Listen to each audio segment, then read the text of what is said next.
Yep, that chirpy music tells you it's time for It's a Constituency Knockout, where we pit two MPs against each other. We're going to find out who represents the crown jewel of constituencies and who is from a rotten borough. Contestant number one, what's your name and where'd you come from? Hi, I'm Greg Smith. I'm the Member of Parliament for Mid Buckinghamshire. Welcome to the show, Greg. Contestant number two, what's your name and where'd you come from? Carl Turner, Labour MP for East Hull. Welcome to the show, Carl Turner.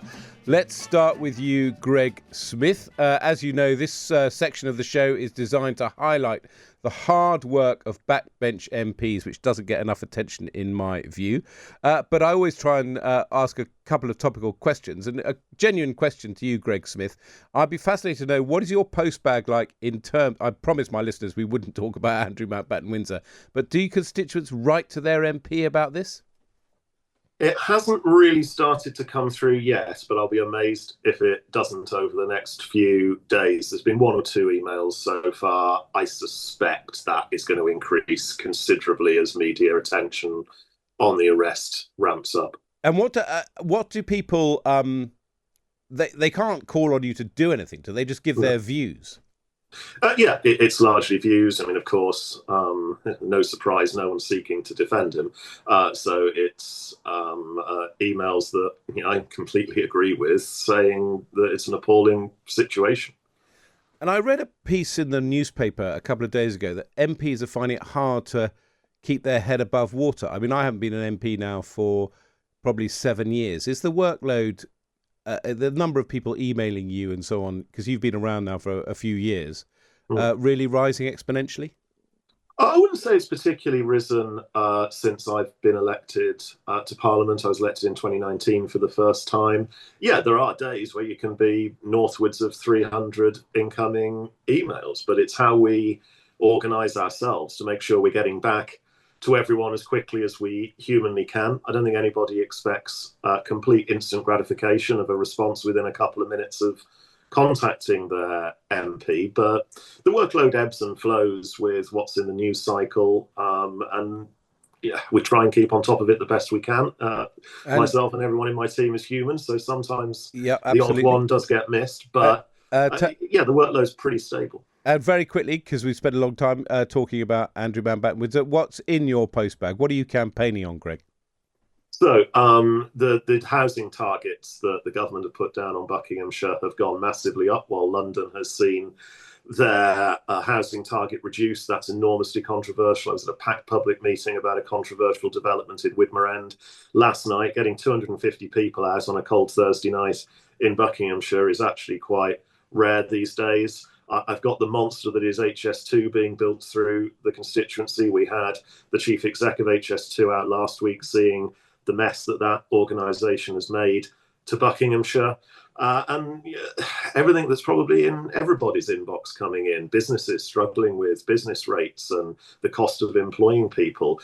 Something that's come into my inbox quite a lot, actually, is something that Carl's been a hero on from the Labour backbenches, is the government's attempt to restrict jury trial. There's a lot of anger, lot of anger about that in the constituency, and it's important that we try and get the government to deliver yet another U-turn and drop that proposal. What a civilised show this is, as one Tory MP bigs up the Labour MP who's actually going head-to-head with in a moment. That's a good cue to bring in Carl Turner. Welcome to the show, Carl. It's lovely to have you on.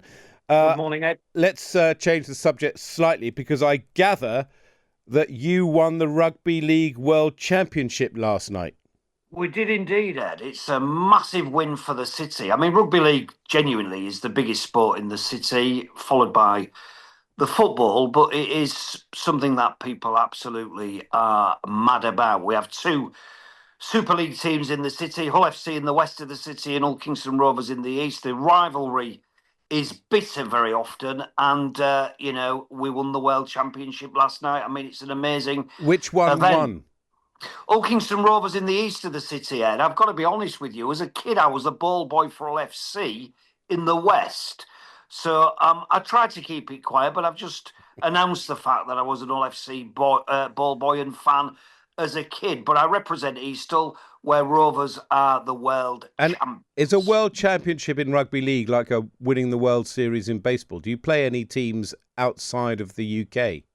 Well, you do. You play the world champion, the league champions in Australia plays the league champions in England, and it was Brisbane this year who were the champions of the league in Australia, and of course Hulkingston Rovers won the treble, including the league. So they played each other, and frankly, it was an amazing game. Brisbane nearly came back. I mean, it was nerve-wracking, actually. I wasn't at the stadium. It was absolutely nerve-wracking. It really was. And, the last few minutes was just... I can see you want to relive every moment, Carl. I couldn't look at it. I'm going to watch the game later today if I get I'm going to talk over you because I want you to tell me what's in your post bag and what you're campaigning on. Well, cost of living, I think. I've got to be honest with you. I tend to try and be honest with people. I think there is a lot of anger out there. Cost of living's an issue. They expected change. We've not delivered change fast enough for them. They wanted instant happiness. We went to the country in 2024 promising that we're going to have a government which was holier than thou. We wouldn't be chaotic, wouldn't be incompetent, and we wouldn't get up to the shenanigans that the previous government had got up to. So there's a lot of anger coming to me in my mailbag about that, really.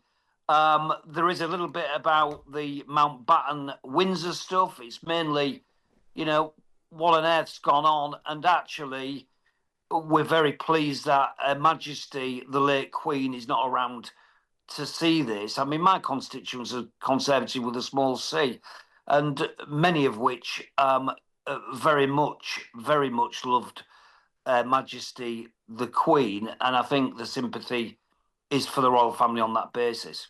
Brilliant. Thank you for that, Carl. Let's get on with the contest now. Greg Smith, you are the first contestant. What is your first fact about your constituency?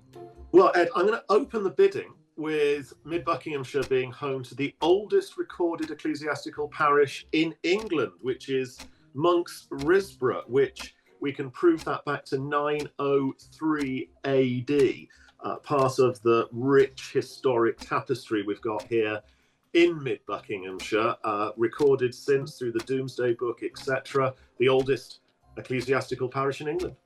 What a cracking fact, Carl Turner. Can you come back from that? Well, we have the Deep in Hull, which is the only existing submarium, which is basically an underground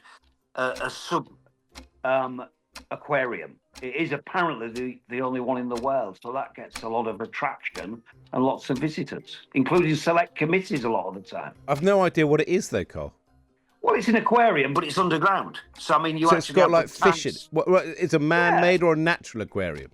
Well, it's man-made, but it's actually, it sort of goes into the River Humber, so it brings some of the water in, and it just is, it's the only one in the world. It's the only thing that actually exists as sub-aquarium in the world. It is a great feature. Amazing. But I've got to say, England's first parish has to take it. Greg, it's 1-0 to you. What's your next fact? Okay, Ed, we're going to change it up a little bit. That everyone thinks of Buckinghamshire as a beautiful rural county, which it is, but we also do space here. And so on the site of what used to be RAF Westcott, a Second World War rocket testing facility, it's now the National Space Propulsion Centre, where several hundred miles of vacuum pipes can entirely simulate space right here in Buckinghamshire, where companies like Nammo fire rockets in a simulated space environment. Can you wander in a space suit and pretend you're in space and sing a David Bowie song? I mean, that would be something that everyone would be appalled by, because people that know me know that when I sing, small animals die. But it's something you can visit from the outside and see the video footage that's going on inside. And it is absolutely impressive. The ability to simulate space on Earth, to test fire rockets and satellite propulsion systems gives us the cutting edge. Carl Turner, you've got an underwater aquarium, but you don't have space. Well, that's true, Ed, and I'm not sure I can be that. But listen, Hull East is very lucky, very fortunate to be represented by, I'm told, Britain's most prolific tweeting MP. And for most of the time, it's attacking and criticising his own government. So I don't think you can beat that. What evidence is there that Hull has Britain's most prolific tweeting MP?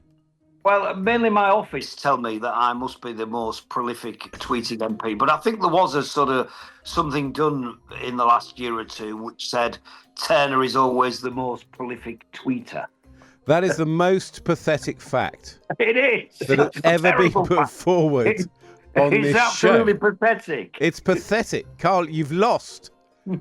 Greg has won, and we haven't even got to the final question. I always try and make it 1-1 to bring a sense of jeopardy, but not even I could leverage. I think I'm the most tweeting MP versus I've got a space simulator. I know. I wish I'd gone with your aquarium now. Greg, you've already gone through the finish tape first, but give us your third fact.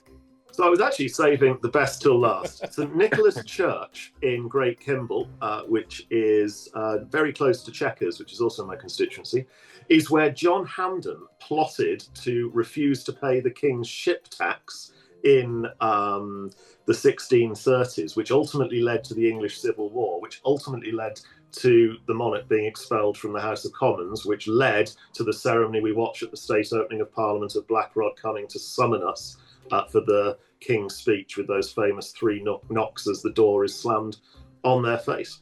And neatly linking us to Andrew Mountbatten Windsor, because it led to the first arrest of a royal, and we've only just had our second. Carl Turner, can you leave this contest with any dignity by winning the last round? Hull, of course, was famous for refusing the King into the city, but I think my last fact will be Hull Kingston Rovers won the World Club Championship yesterday evening. We are the champions of the world at Rugby League. Surely to goodness, you've got to let me have that, Ed. I'm giving that to you to save your dignity, but the fact that you've lost and the Hull Kingston Rovers won, I think means that you both come out as winners in a sense. But Greg Smith, you have won this week's It's a Constituency Knockout. Thank you to Greg Smith, the Conservative MP for Mid Buckinghamshire, Carl Turner, the Labour MP for Kingston upon Hull East, both telling us about the hard work they are doing for their constituents and giving us actually a bit of insight about what constituents are saying about Andrew Mountbatten Windsor.